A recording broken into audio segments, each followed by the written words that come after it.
Chicken rezala, chicken কষা, লাল চিকেনের ঝোল, বাটার চিকেন। কোনটা বানাই আজকে? বাটার চিকেন বানাবো। বাই দা ওয়ে, আমি মামুন তোমাদেরকে সাথে নিয়ে আমি আজ আমার রান্নাঘরে বানাতে চলেছি বাটার চিকেন। প্রথমে বন্ধুরা বলে দিই কী কী নিচ্ছি, আমার পদ্ধতিতে বানাবো, ঠিক আছে? দেখো, এখানে চিকেন ভালো করে ধুয়ে নিয়েছি, সুন্দর করে ধোয়া আছে।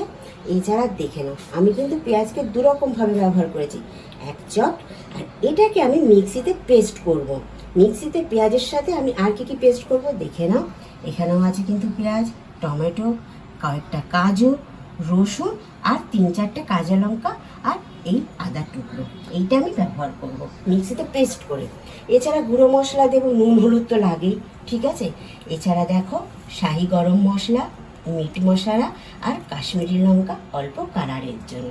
তাহলে বন্ধু, আমি এখন প্রথমে একটু ম্যারিনেশন করে নিই নুন, হলুদ আর সামান্য সর্ষের তেল দিয়ে, তারপরে তোমাদের কাছে ফিরে আসছে। বন্ধুরা, ম্যারিনেশন পদ্ধতি শেষ। আগেই বলে গেছিলাম, নুন, হলুদ আর সামান্য তেল দিয়ে কাশ্মীরি লঙ্কার গুঁড়ো অল্প ব্যবহার করে আমি এটাকে ম্যারিনেশন করে রেখেছি। আর যে পেস্টটা বানাবো বলেছিলাম সেটাও দেখো অলরেডি করে রেখে দিয়েছি।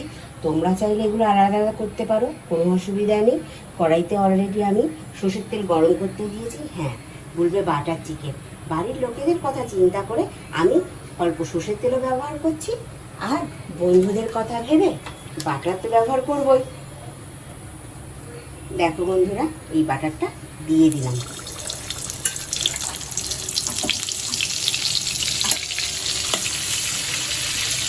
এই মতো অবস্থায় আমি 3-4টে এলাচ ফাটিয়ে দিয়ে দিচ্ছি, ফ্লেভারটা সুন্দর আসবে। বাটারটা মেল্ট হওয়া পর্যন্ত একটু নাড়িয়ে নেব।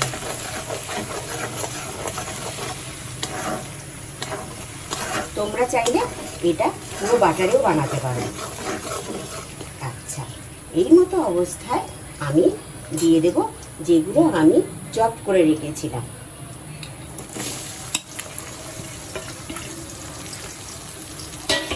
ভালো করে পেঁয়াজটা ভেজে নেব।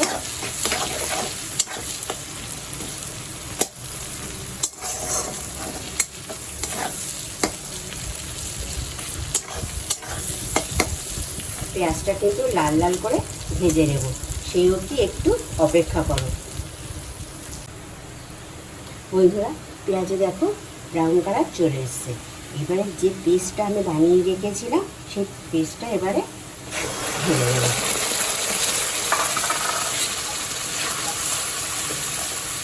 এই পেস্ট তোমরা আলাদা আলাদাও করতে পারো, কোনো অসুবিধা নেই, কিন্তু মশলাটা কষতে হবে, এটাই প্রধান কথা। ভালো করে পেস্টটা কষবো, রঙটা চেঞ্জ হওয়া পর্যন্ত।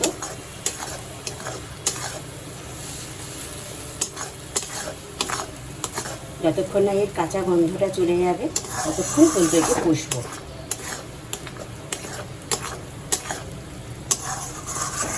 এইরকম অবস্থায় আমি যে গুঁড়ো মশলা দেব সেগুলো একটু দিয়ে নেব।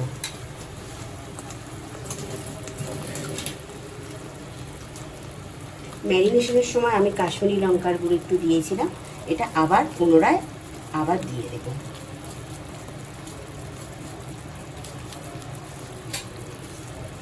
দেব মিট মশলা, চিকেন মশলা নেই, মিট মশলাই আছে, যেটাই আছে সেটাই দিয়ে দেব।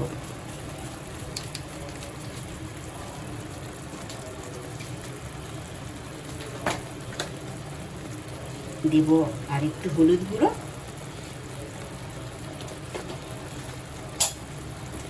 সবগুলো আবার একটু নাড়িয়ে নেব হাই ফ্লেমে।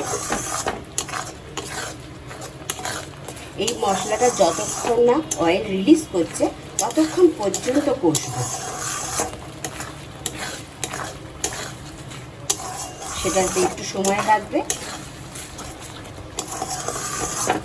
আমি মশলাটা কষে আবার ফিরে আসছি। বন্ধুরা, মশলা ভালোভাবে কষিয়ে নিয়েছি, এবার ম্যারিনেট করা চিকেনটা দিয়ে দেব।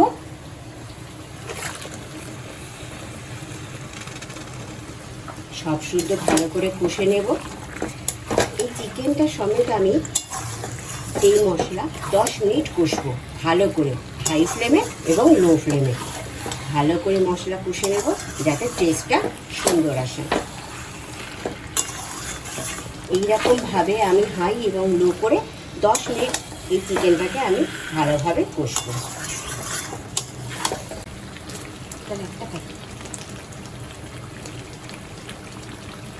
বন্ধুরা দেখো, কষা শেষ, ভালো করে মাংসে কষিয়ে নিয়েছি। দেখো তেল একদম উপরে চলে এসেছে। এইবার কিন্তু মাংসও কিন্তু অলরেডি রেডি হয়ে গেছে, সফট হয়ে গেছে। আমি এতে অল্প পরিমাণে গরম জল অ্যাড করব, এইটুকুই দেব, কারণ মাংস সফট হয়ে গেছে।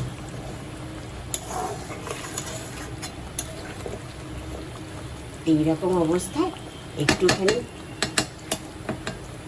গ্যাসের ফ্লেমটা লো করে ঢাকা দিয়ে দেবো।